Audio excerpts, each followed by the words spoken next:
Último bloque en Informe del Sur, volvemos sobre todo con el coronavirus. Todos los países de América Latina, o la gran mayoría, han tomado medidas, importantes medidas, después de la declaración de pandemia de la Organización Mundial de la Salud sobre el coronavirus, excepto Jair Bolsonaro, que sigue haciendo de las suyas e increíblemente no tomó todavía ninguna decisión sobre la prevención del coronavirus en su país.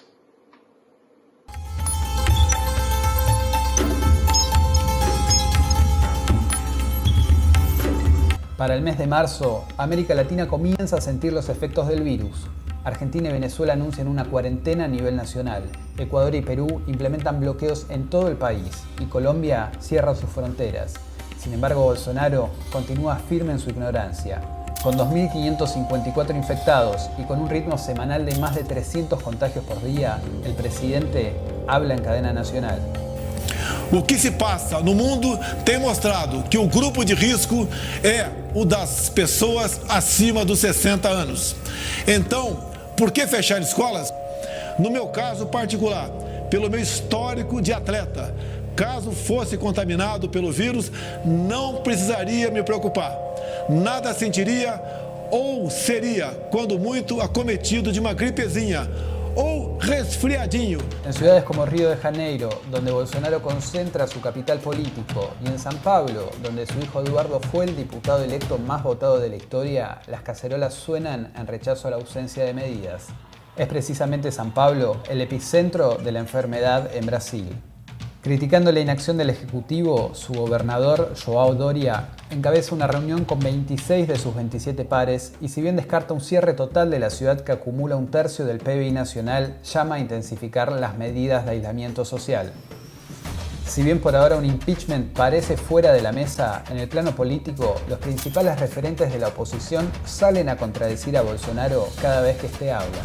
La tensión va en ascenso cuando el 24 de marzo el presidente firma un decreto que autoriza a los empresarios a suspender trabajadores por hasta 4 meses sin goce de sueldo. Horas después lo revoca, argumentando no haberlo leído. A tono con su eslogan de campaña, Dios por encima de todos, declara a las iglesias en la lista de servicios esenciales que no pueden cerrarse por considerarlas el último refugio para las personas. Las contradicciones más preocupantes son las que protagoniza con su ministro de Salud, Luis Mandetta. Uno llama a quedarse en casa, el otro a seguir en marcha. Incluso su vicepresidente, el general retirado Hamilton Mourão, lo corrige públicamente y afirma que la posición del gobierno es de aislamiento y distanciamiento social. Todo esto nos lleva a la pregunta, ¿puede Brasil convertirse en el nuevo epicentro del coronavirus? La negación de raíz en lo que la gravedad de la pandemia significa, desoír a la OMS, la falta de medidas coordinadas, el llamado a que el país siga en marcha y su densidad demográfica parecen dar una primera respuesta. Al momento, los saltos en la progresión de casos responden a las políticas implementadas por los países. En Brasil se está observando la misma progresión que se vio previamente en Europa. Por ejemplo, entre el 14 y el 21 de marzo pasó de 98 a 1.178 infectados. España, entre el 3 y el 10 de marzo, de 114 a 1.024. La misma progresión, solo que 10 días después. La falta de medidas que lleven al confinamiento sin excepciones y la presencia de un ejecutivo que lo celebra decididamente hacen prever para Brasil el peor de los escenarios. Quedará por verse cuáles van a ser los alcances y consecuencias de esta inacción por parte del gobierno, así como el impacto económico y comercial que el devenir de los hechos en la economía más grande de América Latina pueda significar para el resto de la región. Seguimos en Informe del Sur, como siempre, una opinión recurrente en cualquier tema que se aborde es la del expresidente uruguayo, el Pepe Mujica. En este caso brinda una reflexión y, por supuesto, su opinión sobre la pandemia que afecta al mundo y es el coronavirus. ¿El mercado le está ganando también en la pandemia a la política? Por supuesto. Debe haber una guerra de laboratorio, quien saca la vacuna primero y los remedios que ni te cuento. Que ni te cuento.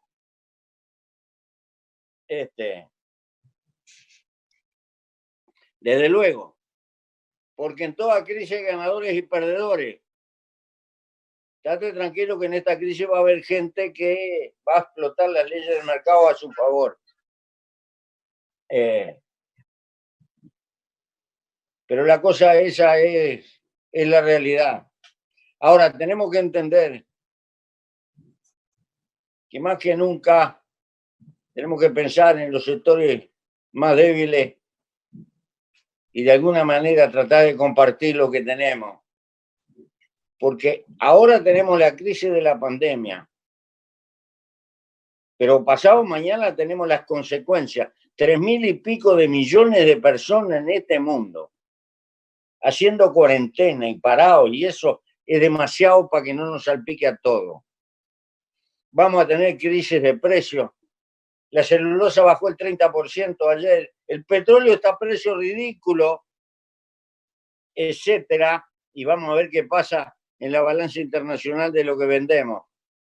No hay nada estable, está todo en juego. Muy bien, amigos, llegamos al final de Informe del Sur. Desde aquí el agradecimiento y el reconocimiento a los trabajadores de la salud que le están poniendo el cuerpo a esta pandemia. También la recomendación de quedarnos en casa y muy importante, y finalmente cuidarnos entre todas y entre todos. Muchas gracias y hasta la semana que viene. ¡Señor! ¡A su casa, carajo! ¡A su casa! ¡A su casa!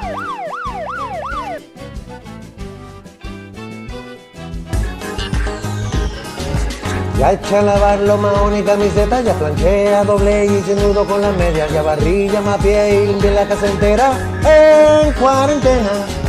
Ya organicé archivos de la Z, ya escribí, ya leí, vi 10 películas viejas, ya hice ejercicio, ya cociné la cena en cuarentena. ¡Ah! ¡Chu! Solo sin haber hecho lo suficiente. Solo le pido ¡Policía!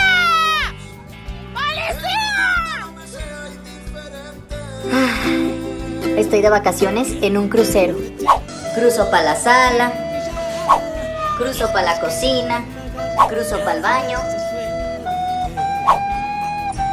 cruzo para el cuarto.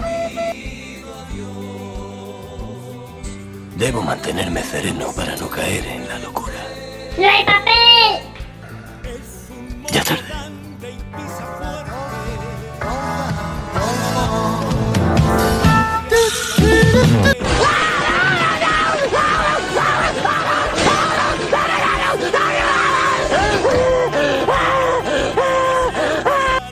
¡Sácame de aquí!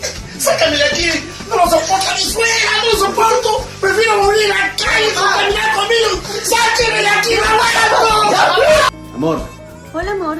¿quieres cuarentenear juntos? Ay, sí. ¿Tienes comida? Sí. ¿Tienes Netflix?